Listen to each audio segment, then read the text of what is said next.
How's it going, everybody? Welcome back to TableTakes. From Magic the Gathering to Star Wars to blurry cams, we've got all the headlines for you today. But as usual, let's get started checking in with our fine folks this week before Thanksgiving. Everyone's got to be real busy. Why don't we get started with you, Bonsai? Because I know you had some very exciting news to share with us. I do have very exciting news. It might be a conspiracy, though.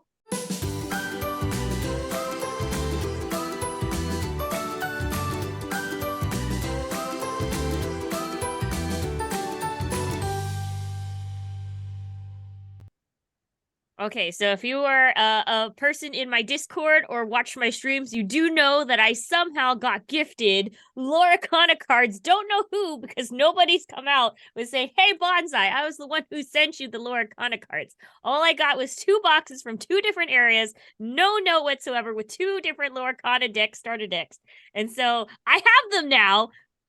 But also, I think they're giving me this because I'm getting too close to the truth about how hard it is to get the Loricana cards.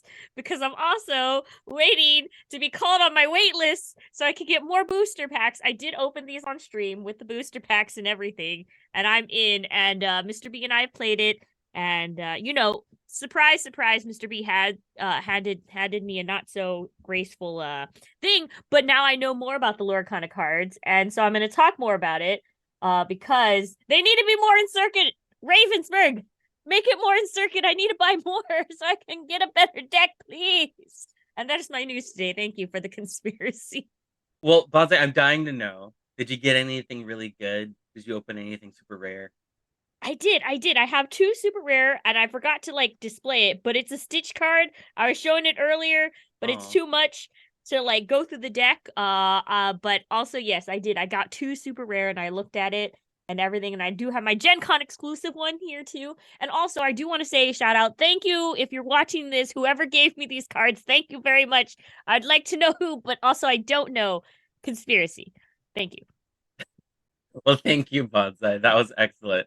Let's check in with Peter. How you doing, boss? Oh, I'm doing great. Absolutely fantastic. But, it is November, and I'm not sure if I shared this with you or not, but, my wife, Dee, she does not celebrate her birthday. What she does instead is she celebrates her birth month, which is November. And so this month is all about Dee and celebrating. Why limit it to just one day? Which, so taking her to dinner. This weekend we're going to Vancouver. That's so I haven't really thought about anything but D this entire month. How about you, Well, JB? I haven't thought about anything but D as Yeah, well. see, I it's going I'm around. constantly thinking about D. I can't get D off my mind, honestly. Um, I'm I'm sure we are all very thankful for D. So this year for Thanksgiving, I want everyone to say thank you to D. Give thanks to D. Excellent. Thank Thank you, you. Peter.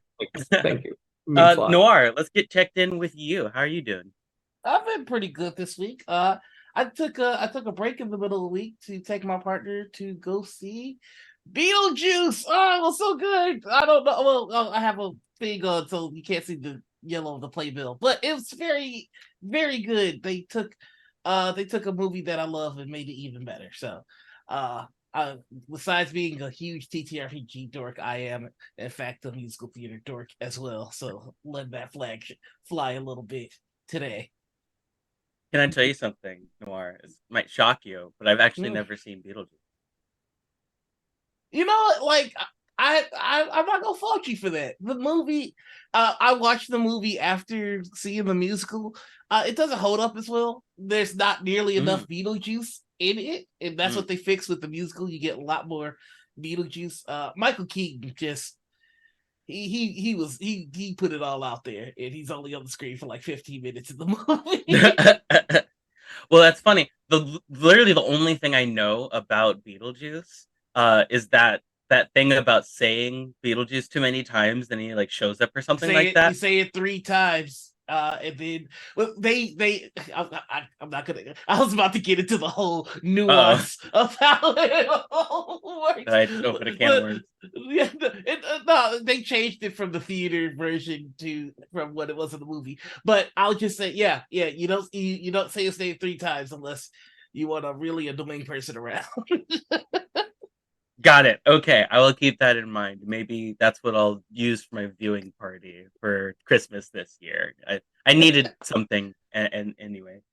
What about you, Javion? What have you been up to? Tell Oh, us. bonsai! I thought you'd never ask. Things are going really well. I'm loving my job outside of this one. Teaching rock climbers how to climb better. It's always super fun. I really found like my calling.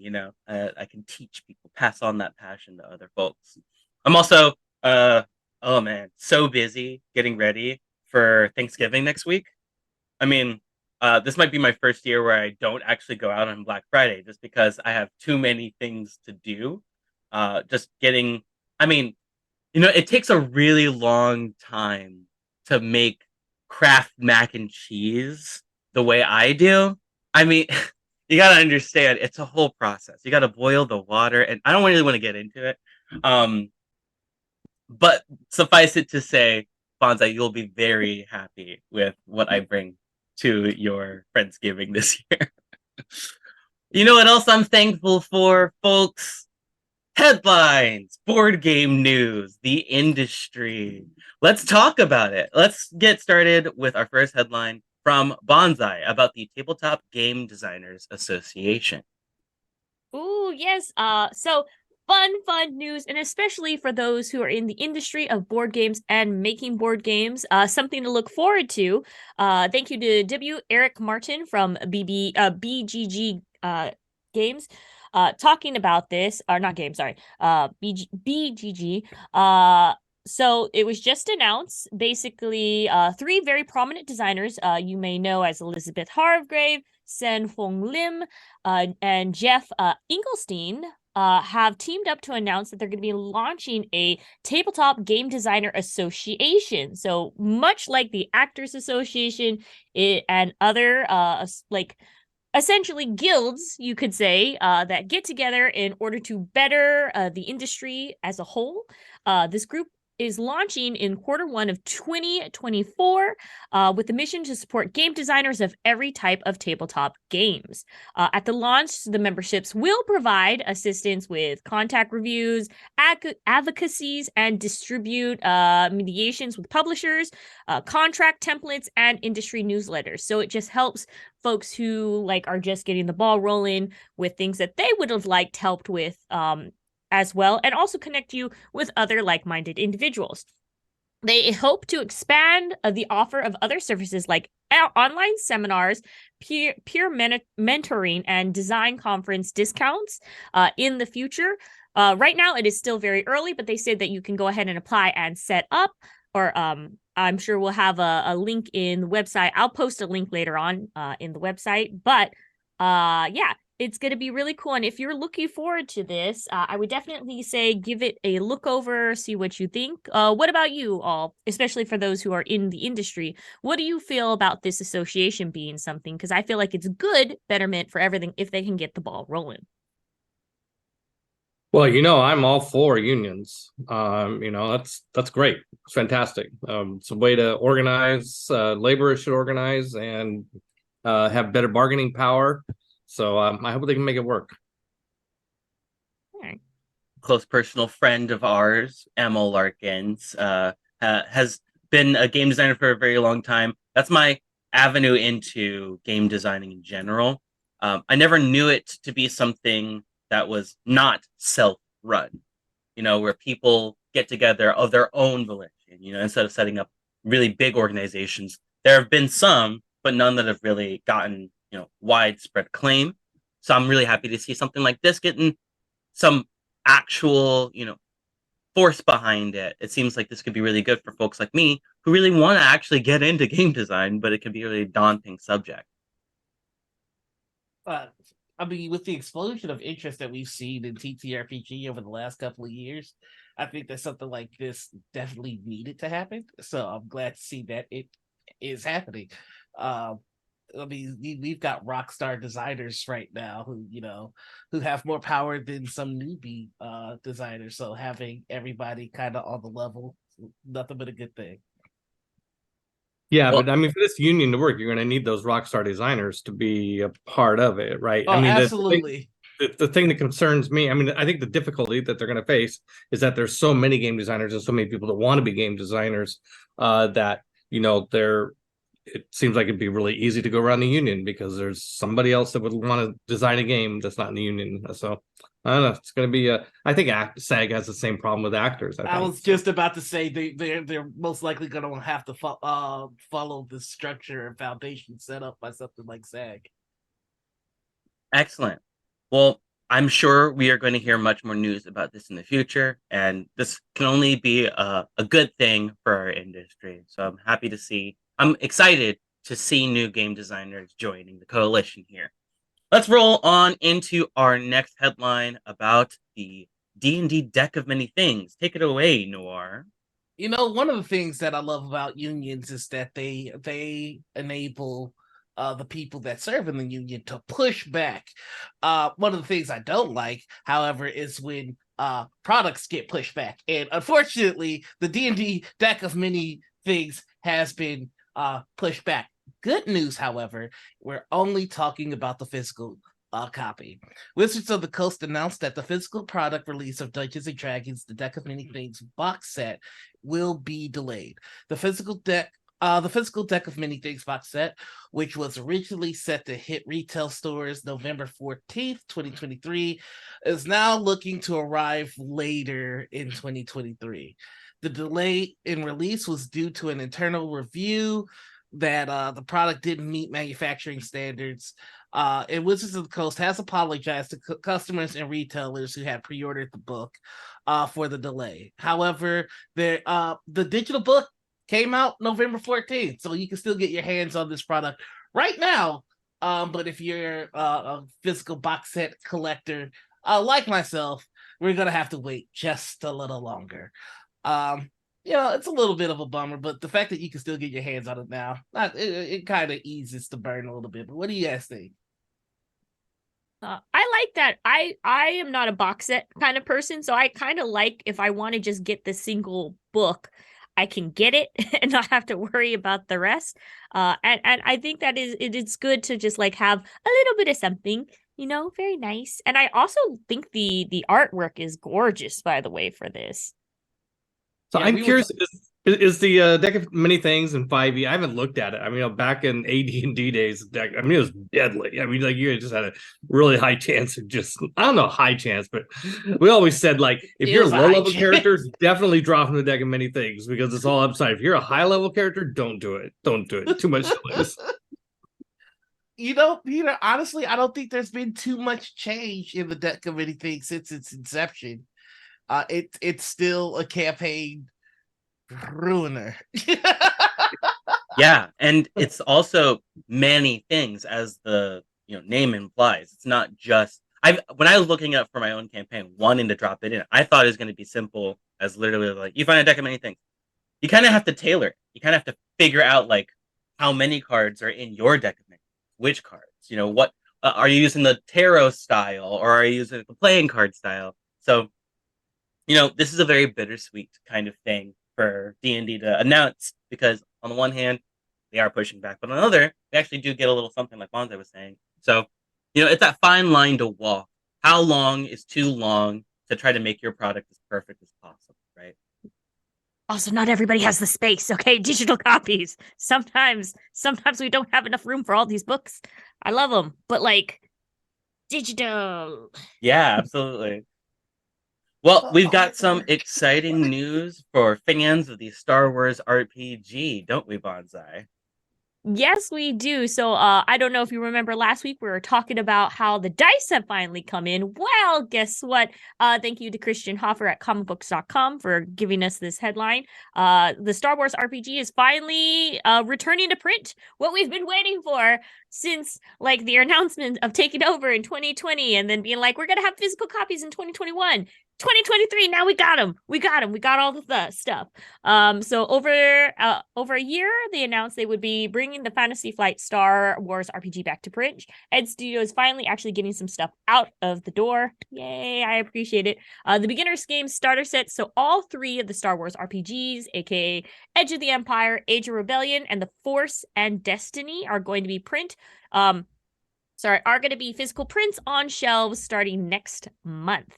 Prices on these beginner games have literally risen to almost $100 a piece, but on eBay. Okay, so that's on eBay. That's to get the old copies. But now with this that they're reselling out, it's probably going to help you bring back so you can actually afford these things, like I heard, I think we were talking back in the day, Peter, you had your hand in these. What was your experience of actually being able to have these games physically, Oh wow. Well, yeah, yeah, that was back in the day. Okay, I'll tell you a story from back in that time.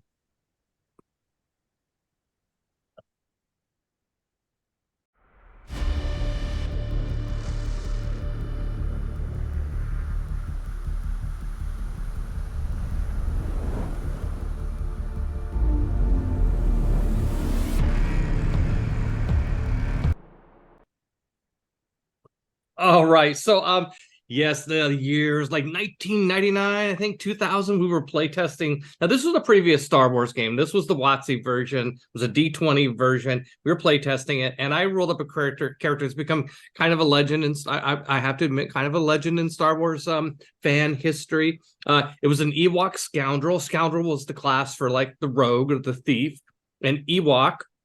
I took the ambidextrous feat. I took 2 weapon fighting. I min-maxed to get a 20 dexterity. And in 3E, if you're size small, you get bonuses versus any size, you get bonuses to hit versus creatures that are larger than you. So I'm an Ewok, I get that bonus. Plus, of course, sneak attack.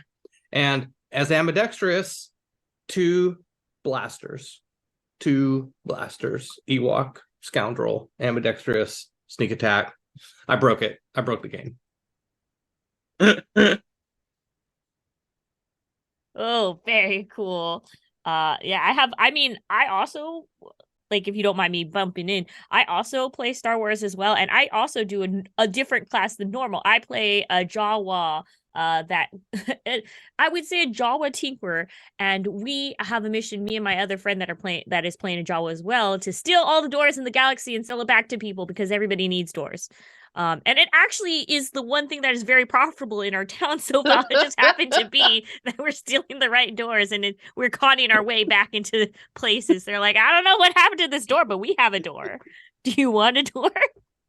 What about other people's experiences? I've got one for you. I actually get bullied because of this game. I play with the Stream Punks over on their Twitch channel, Allhaven. And we did a season, and I play an ace pilot. And for the final episode of the season, our squadron hopped on our ship to get away, but there were 2 Star Destroyers that were getting ready to chase us.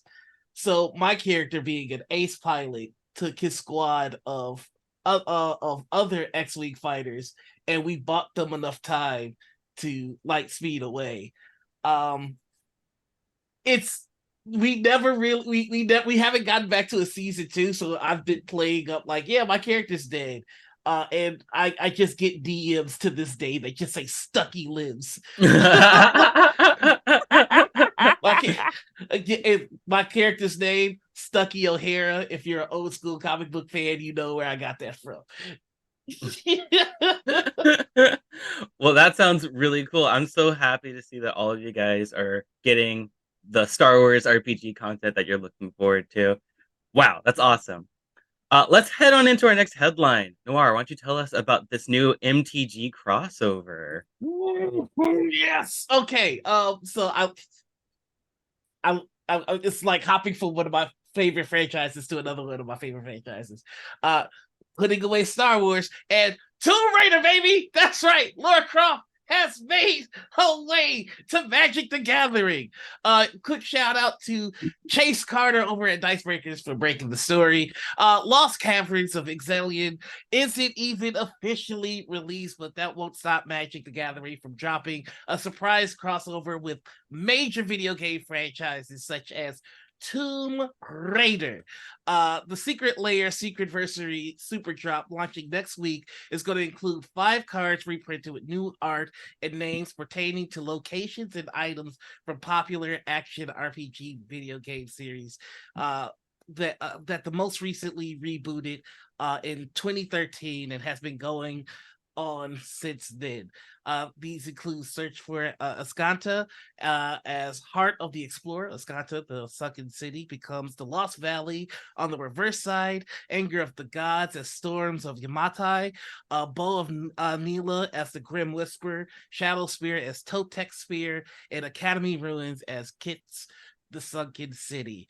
And you can have Laura Croft as a commander. She is green, blue, and red. I don't necessarily agree with that, but I don't work for Wizards, so I don't get a choice. Will I make a deck just to have Laura Croft beat my friends? Absolutely. Definitely check this out. We are rapidly approaching Monopoly levels of crossovers for Magic the Gathering. If you had told Laura Croft fight Optimus Prime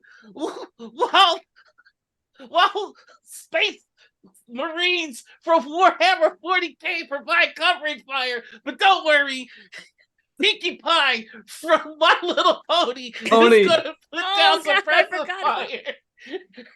Yeah, I take that back. I take back everything I said. We have surpassed Monopoly levels of crossovers. We're now in Magic the Gathering is its own dimension of nonsense where everything is just coming in from all directions. Wow. Tomb Raider. Warcraft rides Pinkie Pie into battle to stab Michonne from Walking Dead in the face. Chat corrected us. This is a Croft over, not a crossover. It's a Croft over. I'm going home. Of course. Thank you, Cranston. My mistake.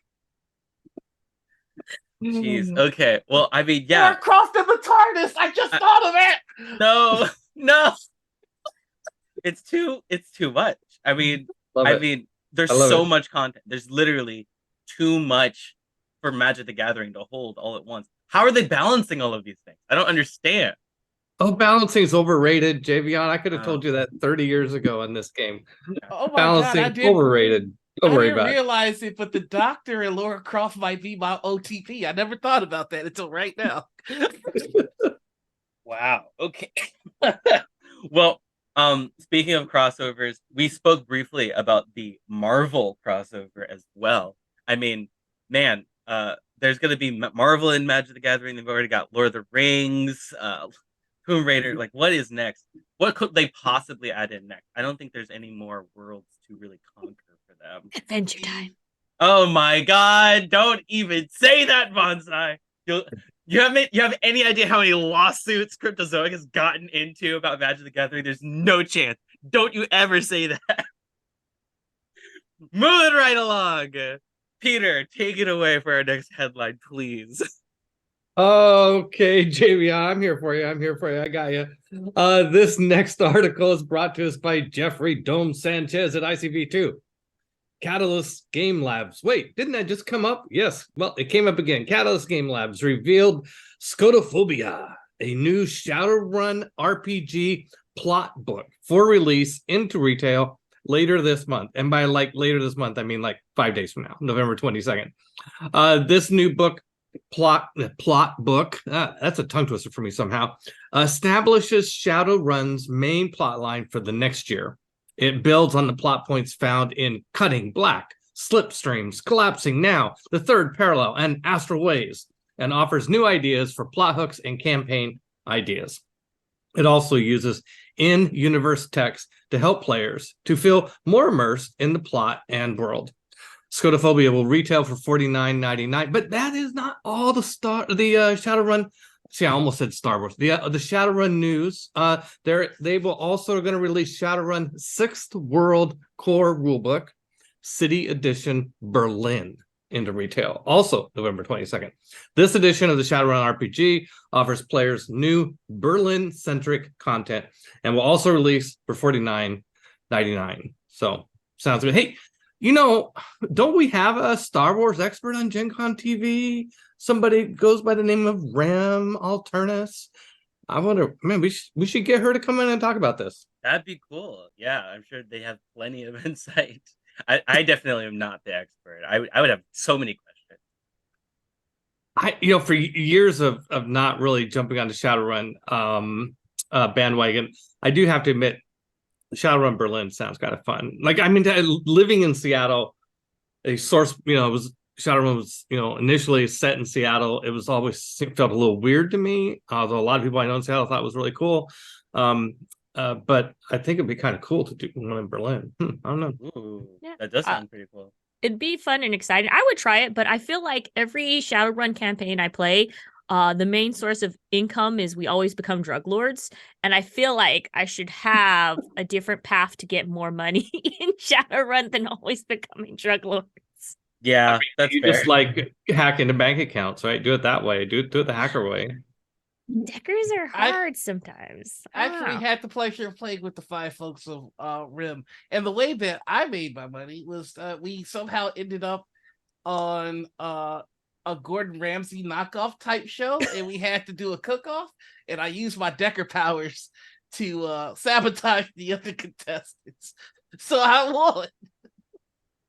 Or at least that's how I'm choosing to remember it. Okay, does anybody actually know what scotophobia is? Like what it actually means? I know phobia, so I know it's fear. I think it's fear of the dark. That's my guess. Is that what it is? That's my guess. I haven't actually looked it up yet. I mean, it's Shadowrun. Shadow, darkness. I mean, is there maybe it's fear of the shadows? You got it. I don't right. know. It's fear of the dark. It is fear of the dark. Okay. But Yeah, it would be makes sense. interesting to do this Berlin source book as a crossover with Octung Cthulhu. That could be fun. Or not. Fun. Sure. We're going with the loose term. Fun. Okay. I know you guys are big fans of, that creepy dark stuff, but you come back and you tell me all about it. You have fun with your scotophobia or whatever, and you tell me all about it when you're done. Okay, Peter? All right. Deal. All about it. Okay. Let's get into our final headline of this section. Noir, why don't you tell us all about this family-friendly RPG? I will, and I'm gonna actually take you behind the scenes. This was initially a Kickstarter that I wanted to present, but time ran out on it, and I refuse to not tell you about it because this is freaking awesome. It's Scurvy Buggers. It's a found family RPG.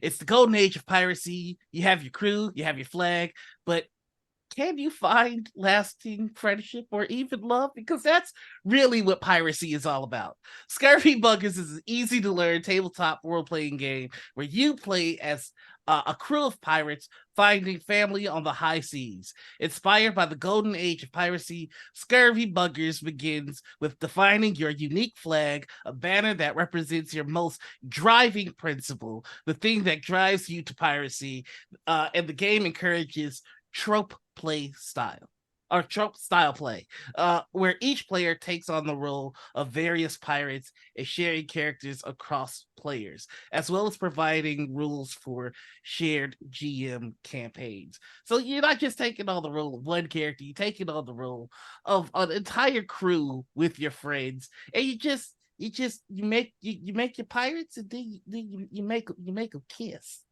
You make your pirates kiss. If you were like me and you are a big fan of Our Flag Means Death, then you're probably already doing this in your head. Now you've got rule sets to do it at the table with your friends. You just make your pirates kiss. I know what you're gonna say, Noir. This is the Our Flag Means Death pirate fantasy that everybody who loves the show like I do is looking for. Especially because I looked at it. There's the genteel Literally, it says Steed Bonnet. It's like the example that they're using on the Guys, Kickstarter. there are characters that need to kiss, and the show makes us wait for them to kiss, and I don't want to keep waiting. I want to make them kiss right now.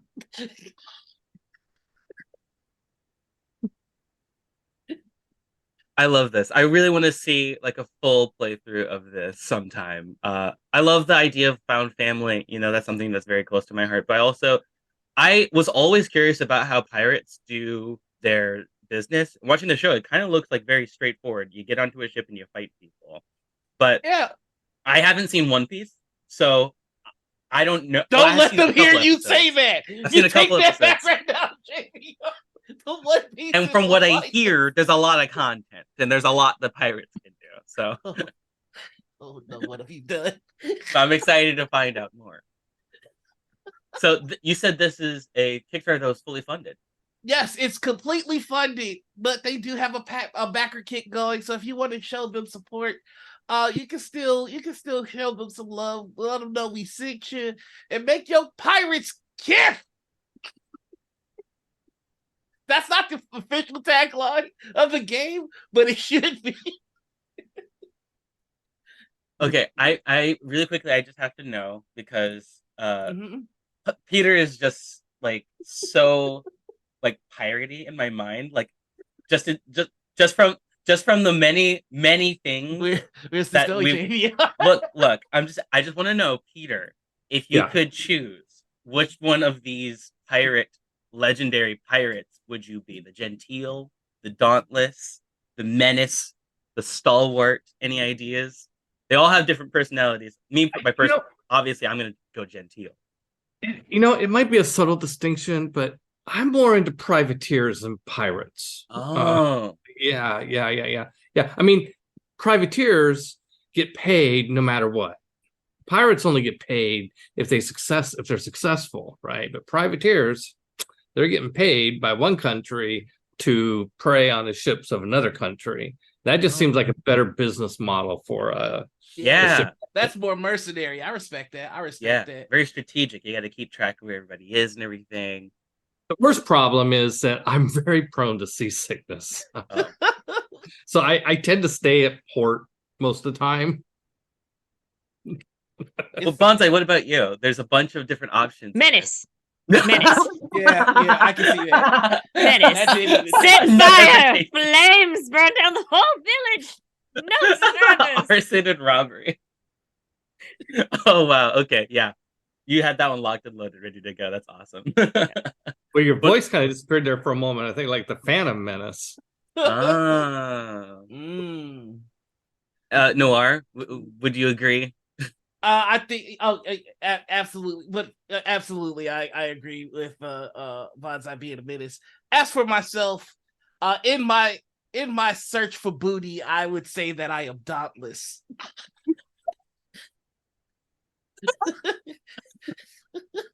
If I had to describe What's Noir so funny? What are we laughing? in one word to describe his endless quest for booty, it would be dauntless. Well, okay, that was Hey. fun. I was changing the subject the other day, Javion, and Well, that was fun. Thanks for everybody helping us bring all the real important news about the board game industry. So that's gonna do it for our headlines, and we're gonna roll right into our next segment, the Bundle Boss.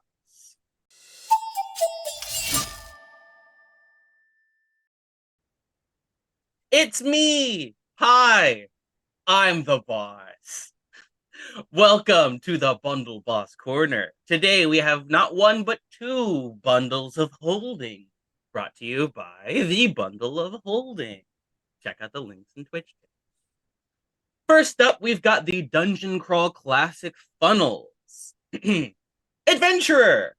This Dungeon Crawl Classics Funnels bundle presents Level 0 tabletop fantasy role-playing adventures for DCC, the Goodman Games FRPG of Gold and Glory, won by Sorcery and Sword. Are you ready to die? Well, you should be, because in Funnels, you die.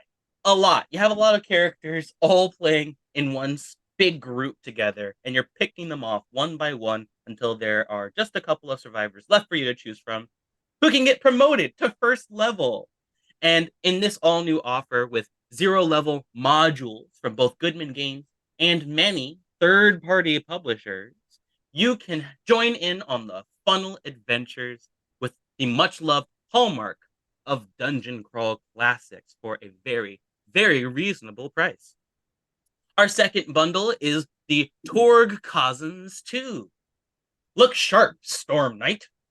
This Torg Eternity Cousins 2 bundle is the second of 2 offers in progress, one new and one revived, that feature English language ebooks for Torg Eternity, the cinematic cross-genre tabletop role-playing of the Possibility Wars from Ulysses Spiel. The Torg Eternity Core rulebook and drama deck are not in this offer. Womp womp. But if you're new to the game, you can start with the revived September 2019 Torg Eternity Essentials in progress. Then return here for this new bundle with the complete cyber papacy and Grarsh setting lines funded in the November 2019 cyber papacy and January 2021 Grarsh crowdfunding campaigns on Game on Tabletop. So 2 excellent bundles where 10% of the proceeds will be going to worthy causes, direct relief, who are, as always, providing lots and lots of medical relief, not just here in the United States, but all across the world. Grab your bundles today, grab some RBG content, and grab it before it's gone. And that's going to do it for our Bundle Boss segment for today. I hope you guys enjoyed the Digipope of Torg Eternity, or you can grab some Dungeon Crawl Classics content for yourselves. Always a good time. Let's roll right into our final segment for this episode, Crowdfunder Court. Welcome to Crowdfunder Court. Here come the judges. Prepare to be judged. All right, court is now in session.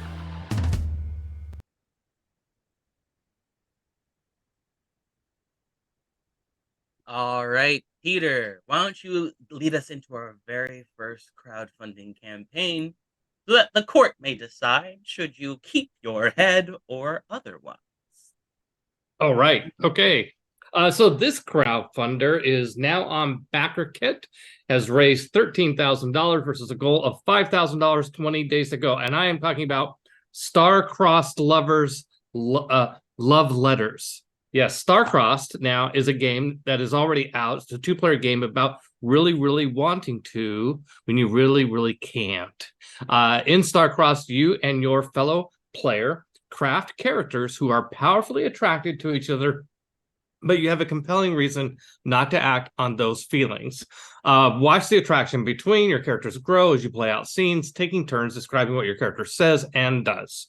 And you use a Jenga tower, and when your character does something that would increase the attraction, you pull out a brick and place it on the tower like normal Jenga situation. And eventually, of course, the tower falls and your characters act on their feelings. Now, the Kickstarter Star-Crossed, you'll be able to get Star-Crossed as one of the rewards, but also the expansion is called Love Letters, and this supplement is full of beautiful illustrations, pre-generated characters, settings, advice, and alternate modes of play to help your Star-Crossed sessions feel fresh and exciting. It also features several special guest writers, including Banana Chan and James Mendez Hodes, plus a gallery of new illustrations. Love Letters includes a cute little 6x9 booklet with new scene cards, alternate epilogue tables, new characters, more play advice, rules for longer-term campaigns, and pre-gens, plus rules for special situations like if you don't have a Jenga game, or if you're playing online, or if there are more than 2 players. Sounds like poly fun to me. Yeah, check it out. Star-Crossed Love Letters. That sounds awesome. I love that we're using Jenga towers for good rather than for evil, Yes. like some other RPGs out there. Um, but also I love. um, I have seen RPGs about, like mixing all these different backgrounds together for, you've heard of like Fog of Love, which is more of a board game, but there's some story playing elements in there. I love seeing something like this where I can actually sink my teeth into love. It's a two-player game, which I love as well. I'm gonna just keep saying love until it really just stops making sense anymore. Love But that. I love that. no, I love it. I love it. Okay. Thank you, Peter. And thank you back. I think I think we all can agree Peter's probably gonna have to keep his head for this one. Yeah. I'm pretty sure. Yeah. All right, cool. Let's get into our next crowdfunding campaign. This one is less of an admission to the court for trial by jury, and it's more of an admission of trial by combat. Tell the Kickstarter of Shark versus Octopus. It's another two-player game, although a little bit less role playing and a little bit more bag building and deck building and dice rolling. It's an asymmetrical game of hide and seek and bluffing and manipulation between two players, a shark and an octopus. In this game, in this fresh game, one player is playing a shark who's playing a game of putting dice into a bag and trying to mitigate their luck and how much risk is involved with rolling the dice, as well as tactical gameplay, moving around the board, trying to hunt the octopus down. Whereas whoever plays the octopus is playing a deck building game, cards and board manipulation, and a little bit more strategic gameplay about hiding and manipulating these blocks on the board. One of the other cool mechanics of this game, besides the custom dice, which are, always going to be a plus, but you've also got these blocks that only one side of the board, the octopus, can see. And they're trying to manipulate where these blocks go, moving them around, trying to confuse the shark, because as we all know, sharks are very easily confused. All you got to do is bop them on the nose, and they go haywire. So, this game looks really fun. I love a two-player game, and I especially love asymmetrical games. But let's talk about what comes in the box. You get a gorgeous game board, all the beautiful marine life cards, not just the octopus, but the shark cards, as well as a bunch of other crustaceans and other marine life, as well as these custom blocks, a shark miniature for moving around the board, and much, much more. I think the only thing they're missing, which I think any game could benefit from, is instead of a cardboard board, a giant playmat, which, enhances any board game, if you ask me. But perhaps they can jump up with their stretch goals because they've still got 17 days left to go, even though they've already hit their stretch goal, $10,000. They're up to $600,000. That's crazy. You too can jump in on the standard edition, deluxe edition, or deluxe bundle today before the Kickstarter runs out. So, if you like the sound of a two-player asymmetrical game of hide and seek, then definitely check out Kelp on Kickstarter using the Twitch chat link below. Well, I think we can just you don't have to worry about the trial by combat part. We just ignore that. We're just gonna move on. Move on to the next part. Bonsai, why don't you tell us about our next Kickstarter here? Of course, I have for you Definitely by Trial by storytelling, being a young child in a dark, dark woods. I'm bringing up to the stage, the Woods of Bright Hollow. It is a folklore / fairy tale RPG, based in a small town in an infinite forest, a conspiracy in the silence. You have a year and a day to solve the mysteries in this town. So it ends in 13 days, Thursday, November 30th. It is a folk horror tabletop RPG where you play as the small children, or basically the children, in this isolated village called Bright Hollow. Of course, this is set during rural times where there's no power, electricity, everything's by flame and power, or like flame and darkness, and you're surrounded by a large forest. The illustrations are gorgeous, by the way, if you can't tell from wait, hold on, am I pointing the right direction? No, this way. This way. I was right. This is the right way. Anywho, so beautiful illustrations. It's 140 pages long, with like basically of character detailing of how to make your small child during this campaign. It's supposed to invoke a lot of fear, a lot of like folk old worldy kind of feels. The GM in this case is called Mother, most like Mother Goose, the teacher of this village. You are out setting up to catch and get breadcrumbs, like basically where to follow the trail of how to solve the mystery of this particular ghoul that is lurking in the forest. Not even Mother knows where all the breadcrumbs like basically lead or start. And once you gather enough clues, all the players come together to collectively answer questions on how to defeat the beast or the plague in their own town. Only armed with, of course, the knowledge of nursery rhymes and heart-side tales to avoid hazards on the way. Each child is also, don't worry, they're also blessed with a patron saint that grants them individual powers. The book also comes in with the detail of very mini list of like folklore-y, basically characters you can play and challenge during this time. And starting at $18 for the PDF, I feel like it comes at a good price. $30, of course, for the hardcover, especially for something this beautiful. And I know a lot of people have in their like card or like, X cards, it's like, oh, I don't want to hurt children, but you are actually the children that could potentially get hurt. So I guess it's a workaround in those things. And I feel like I like original oldie folklore that isn't necessarily meant for children, but to be as a set of warning of like, Pond Maggie. You don't want to mess with Maggie of the pond because you're going to drown. And it's just more of a warning of don't go near ponds because you might slip in and die, kind of thing. Yeah, this looks positively terrifying. But yes, if you like the spookies and you like the pretty art, I really, really recommend The Wood at Bright's Hollow. Or Blight, sorry. Okay, yeah, I'm definitely getting some grim, dark fairy tale vibes coming from this with all like, the folklore and everything like that.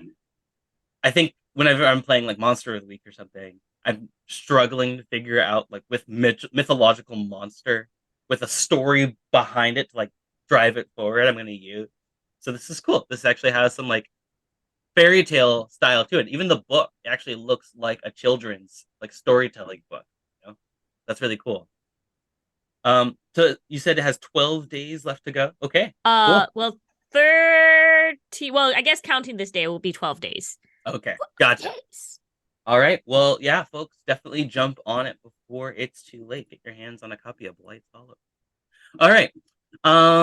Let's jump into our final Kickstarter here.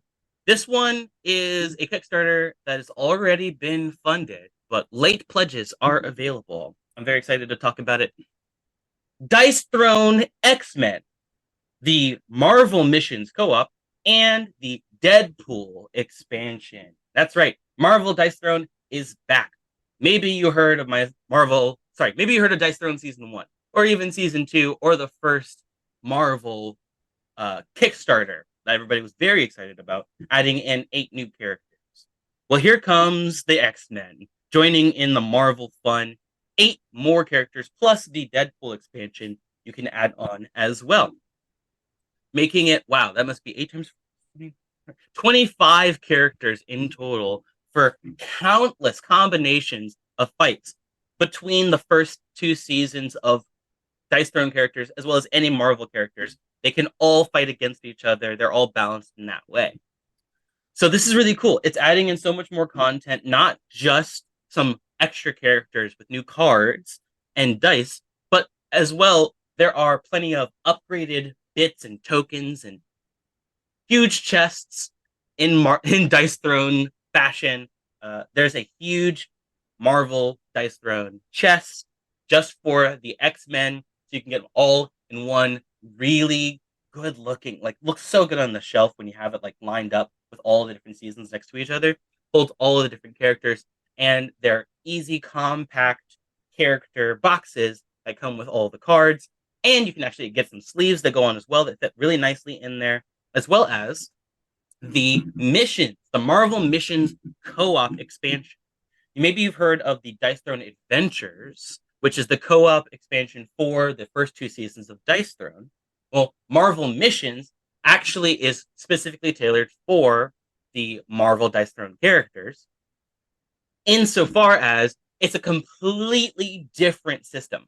Dice Throne Adventures was much more about dungeon crawling, right? And picking up loot and gold that you can spend on upgrades for your deck, upgrades to fight bosses and potions and things like that. Not anymore. In Marvel Missions, you're actually setting up a heroes versus villains mission, right? You're completing objectives, you're battling henchmen, and there's always a Marvel villain and an epic boss battle at the very end of it. It's very much like if you've played Crisis Protocol or any of the other, DC style card games where you're fighting against them. This one actually adds in dice.